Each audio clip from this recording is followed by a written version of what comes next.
Welcome to Modern Musings, conversations with the maiden, mother, and crone, looking at ourselves and the world through the lens of the 21st century.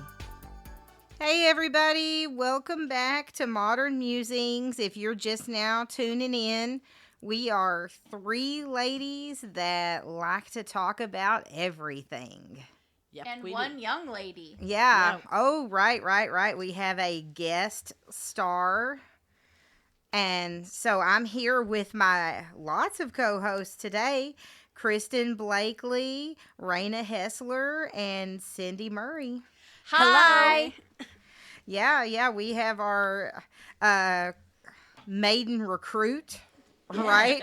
She's gonna be your substitute when you can't make it because you're so busy being a counselor. The back of her leather jacket says prospect.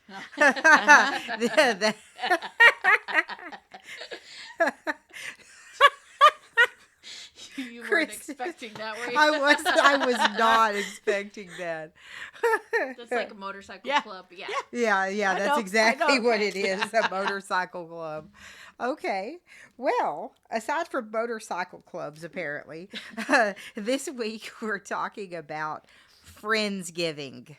Because Thanksgiving is just around the corner, and I know we mentioned Thanksgiving. I did anyway last week when we talked about birthdays and how my birthday's always around Thanksgiving. Well, this week Thanksgiving's coming up next week or so, and we wanted to talk about Friendsgiving. If you have never heard this term before, Friendsgiving is basically how it sounds. Thanksgiving is all about family getting together and cooking a lot of food. Friendsgiving is the same kind of scenario, except that it's a bunch of friends getting together. Maybe you and your best friends or extended family members, family and friends having a big party. There really are no rules when it comes to Friendsgiving. Well, I think we've been doing Friendsgiving, here in the Murray household for 20 plus years because we moved out to the Dallas area. Other than our immediate family, we didn't have any family here. And, at some point we got really tired of driving back and forth to our hometown. Yeah. So we started having Thanksgiving here, but we missed having that big gathering and having people, and we knew a lot of people who were single or didn't have family or whatever, and so we just started inviting people to our Thanksgiving, and so it basically is a Friendsgiving. I've been coming to y'all's Thanksgiving, Friendsgiving since I met Kristen. I think within.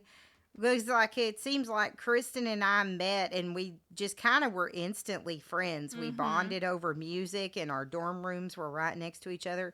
And pretty soon I was dragging her along to Vernon, going to family game nights in Vernon. And she was dragging me out here, coming to Thanksgiving and Easter. And then we were going to music festivals together and we were doing all kinds of things together. Yep. And so I've been coming to Murray family gatherings since 2002.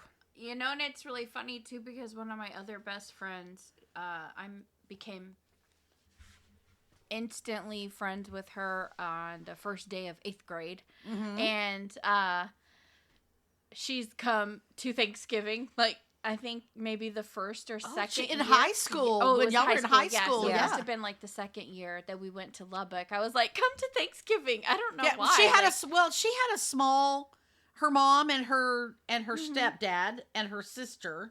And I don't think they had a small little family. Yeah, it was a small family gathering. So it was come to our Thanksgiving, And I don't know what it is. It's I've always been addicted to inviting my friends to the family holidays. You know what? I think that came from Mark's mom and dad. My former husband, my late husband, not former husband, late husband.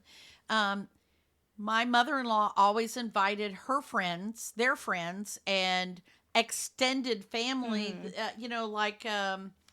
She would invite my sister, her daughter-in-law's brother-in-law and mother-in-law to Thanksgiving and Christmas, or she would invite somebody that her husband had worked with for a long time, and they'd been friends, and her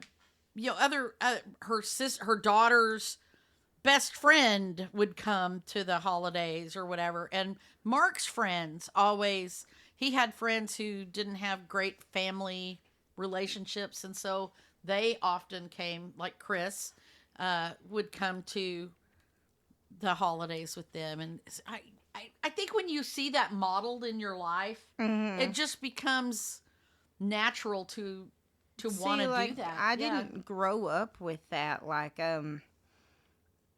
we always did either. Thanksgiving with my mom's side, immediate family. Yeah. And anytime anybody extra came, like occasionally my mom would bring my dad's mom, my granny, and occasionally my cousin Stephanie would bring her husband Dave's mom, and they kind of became extended members of the family. But it always made my mom's brother, my uncle, upset if anybody extra like that came, and everybody else in the family considered my granny and my cousin Dave's mom, Judy, extended members of the family. But like my uncle just always threw a fit about it to the point where everybody was uncomfortable, so they just didn't come. Yeah. We had my mom and dad's families did not intermingle. I don't know why. I don't, probably because my mother probably pissed them all off. That's the only thing I can guess. Yeah. But they would always have separate things. It was never at my mom and dad's house. It would be at my dad's brother's house, or it would be at my mom's sister's house. And it was always only that side of the family.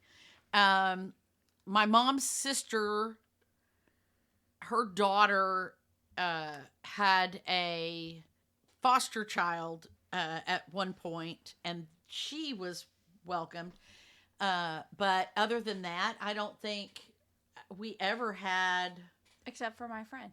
Except your friend. Well, and we had, we did have her husband's, her brother-in-law and father-in-law would come also, because they didn't have any other family. But that was it.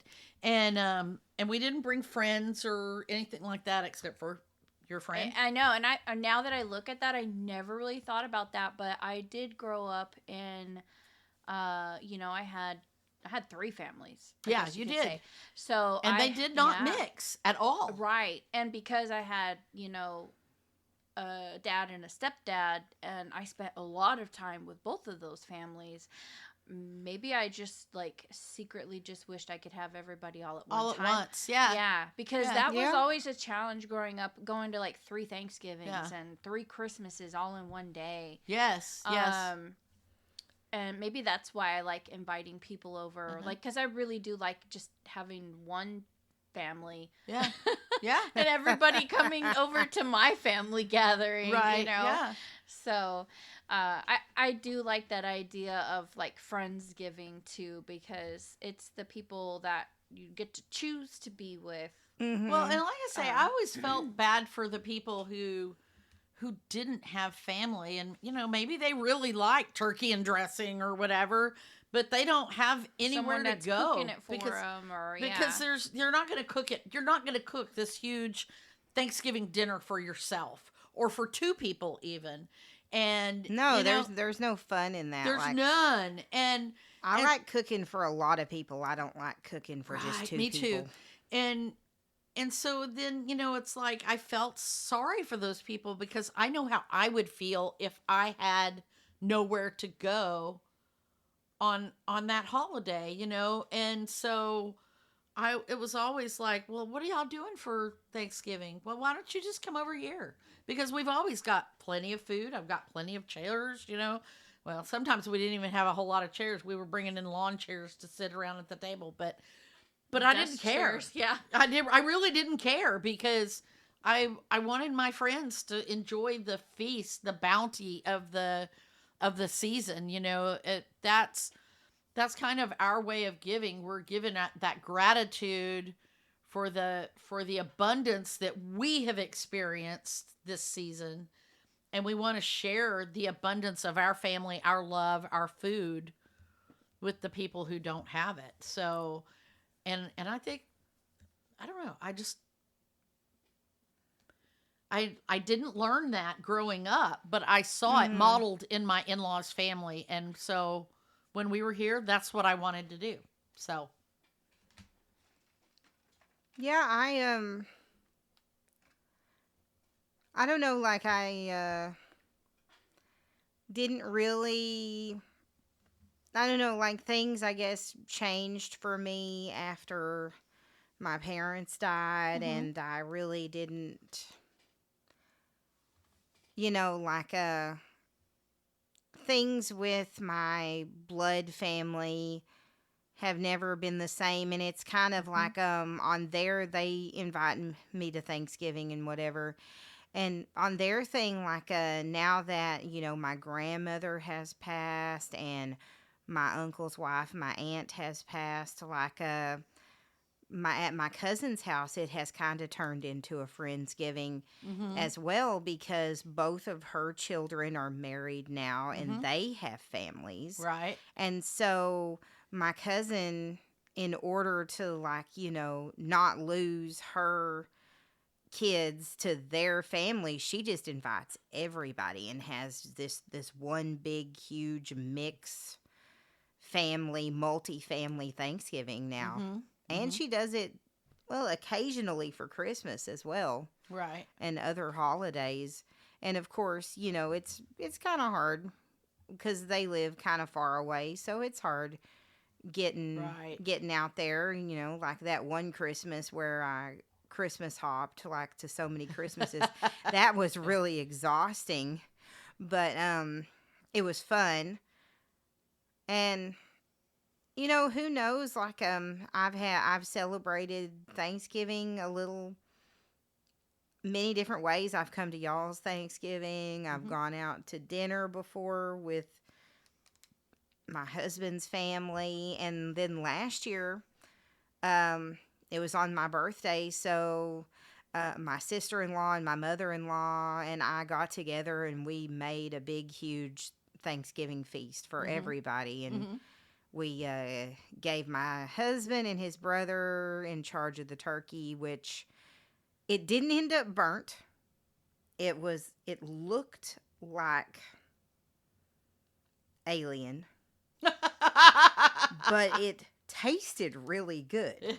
But it came out looking a little weird. But it's like, wasn't it They kind of always cool look though, kinda weird. becoming like the adult in charge of the holiday? Yes, it love was that. a lot of fun Yeah. because like I felt like I was in my element. I was cooking for 1, 2, 3, like 8 people, and Yeah. so like I made pumpkin pies. We made all kinds of food, million years of food that everybody took home with them Yeah. everywhere. That's one of the things I like about Thanksgiving is that it's like the matriarch kind of holiday. Yeah. Yeah. And, like the dudes get the turkey. Yeah. Or at least in our family, it Yeah. always has been that way. And, Yeah. and sometimes like they get to be the guy that carves it or whatever. But I don't know. I think it's kind of like that maiden, mother, and crone stage in life where, when you're the maiden, you're going to Somebody else's else's house. You probably aren't cooking. You might make one You might dish and get share. to bring a side. Maybe I or something. transitioned into pre-mother Yeah. then. And then, Yeah, you Yeah. do. You yeah, get when you're the mother, you're kind of helping more with the cooking a little bit more and stuff. They finally let you in the kitchen. Right. And when Yeah. you're the You're crone, not on you're the like in kids' table charge of anymore. the turkey and the dressing. Well, And not the making turkey. charge, or Yeah, making yeah. sure all that And then- stuff gets done. And then you pass on that mantle to the mother, Mm-hmm. and it becomes her thing at her house. And I I was that way, like you were talking about being excited about doing it at your house. And, Yeah. And I was that way about being in charge of it at my house. And it's almost a thing that you don't want to let go of. Yeah, I know. you were when talking when about- I suggested it, she was like, What? Like I was gonna steal something. Yeah. Well, from her. now, Cindy, But- it's but- your time to relax. But it is Yeah. time. No, my grandmother no, was the it's- same way, You though. can't just relax, though. You have to pass those traditions down. And I think that's a part of it, too, is it's time for me to now teach you. We taught you how to do the turkey. Mhm. Yeah. I know how to do the turkey. You know how to do the turkey now. I need to teach you how to do. I've made the stuffing because that's what I bring to work. Oh, you make my Yes. family stuffing. Janice's Okay. cornbred stuffing. Okay. I make See? that already. 'Cause I Okay. take it to work Yeah. when we So- did Thanksgiving. So the food. pies, some of Yeah. that stuff, and Yeah. yeah. I know, and like when we moved into this house, Mom was walking through the kitchen and she realized I had 2 ovens, and she Yeah. was like, "Oh, you have 2 ovens. We should do Thanksgiving at your house." And I was like, "Oh my gosh, did she just say that?" Like, I hope she wasn't joking. It must have slipped out before I Yeah, you realized what I didn't said. realize what you said, and maybe it was a little wishful thinking, but I was really like, I hope that that's true, like, because Thanksgiving to me is like, okay, don't screw this one up or you'll never get Christmas. No. Right? And so I was like, okay, we might be able to do that, and Well, I'm not giving up Christmas for sure no, because I know, right? I'm the only one who has a house big enough to hold everybody. So Yeah. So I was like, okay, here it is. And it's funny because it really will kind of be like Friendsgiving because, when you look at like the bloodline at the table, there's only like 3 people I'm related to right. by blood. Yeah. Well, 4. Everyone else that 4. comes to the table is, my friends. Right. So, Yeah. yeah. Oh no, you're right. There is just 3. Yeah. Me and Ashley and Steven. Yeah, Yeah. we got our little small family, but my family Yeah, is still really big. It's 'cause really all weird because it's all friends. our family grew, our family shrunk, our family has transitioned, you Yeah. know, and we've, as Amber mentioned, she's been coming to Thanksgiving for 20 years. Mhm. The other friend that we mentioned, I don't know if you said her name or not, but I don't think so. but anyway, she's been coming for, and I consider them my bonus daughters because they in a lot of ways are my bonus Mhm. children.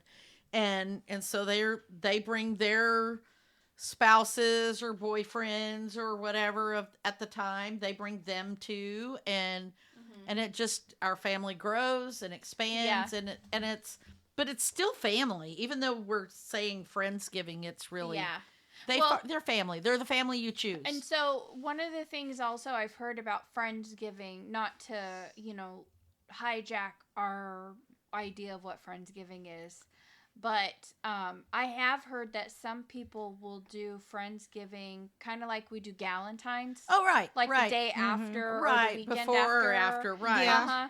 And so have you been to one of those or anything like that, Amber? So this is kind of interesting, and I did want to mention this, and I think this was like kind of my idea when well, no, it really wasn't because I hadn't done it at the time, and I plan on doing it like second annual this year.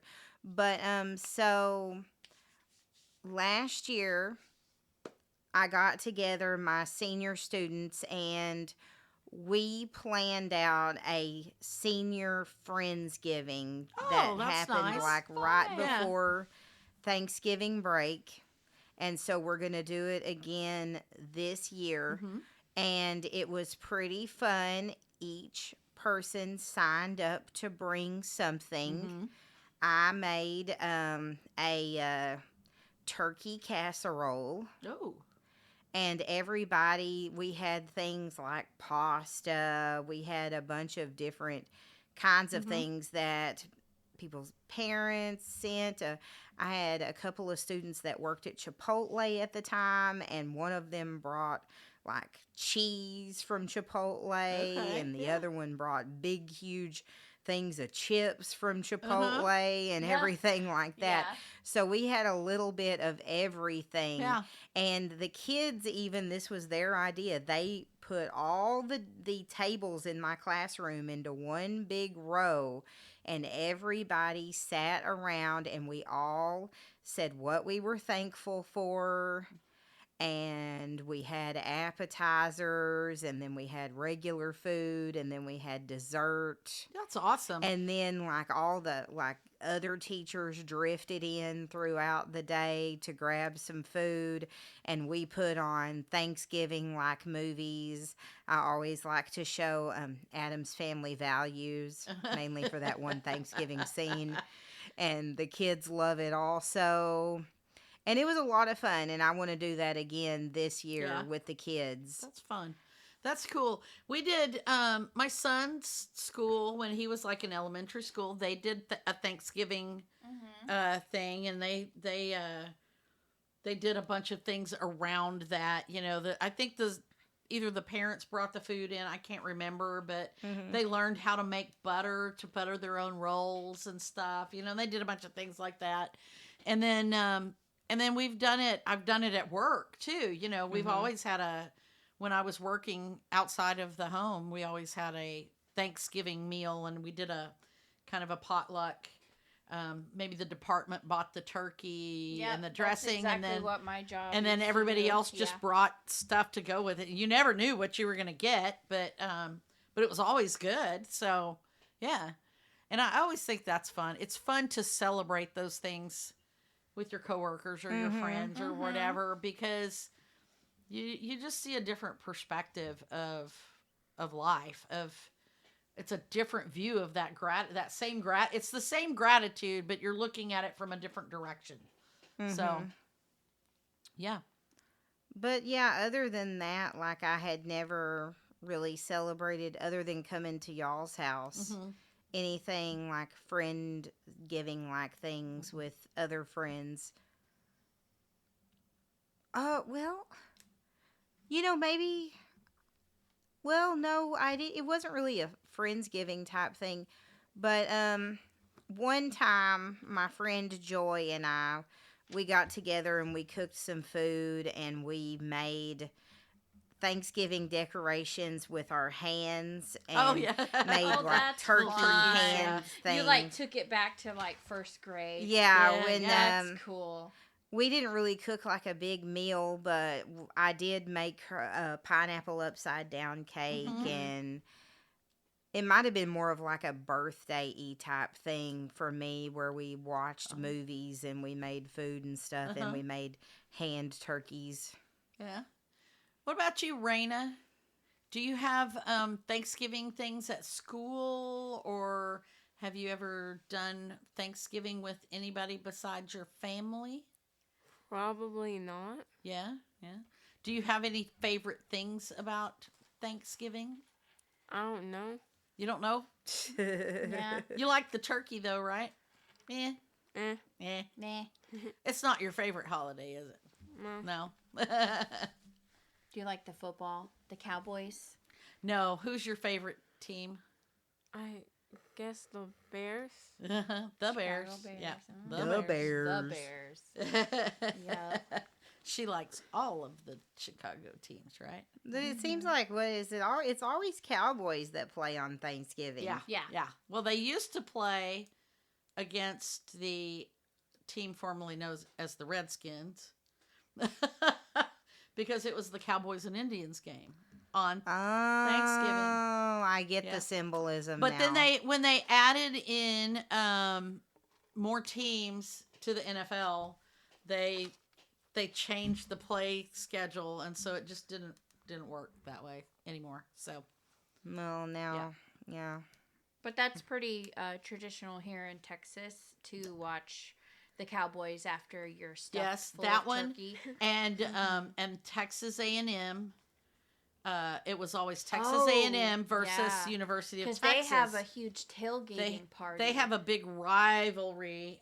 Texas A&M and the University of Texas. They were both created the same year by the same legal proceedings, and they have a huge rivalry, particularly because the University of Texas calls themselves the University of Texas, and Texas A&M does not agree with that very much.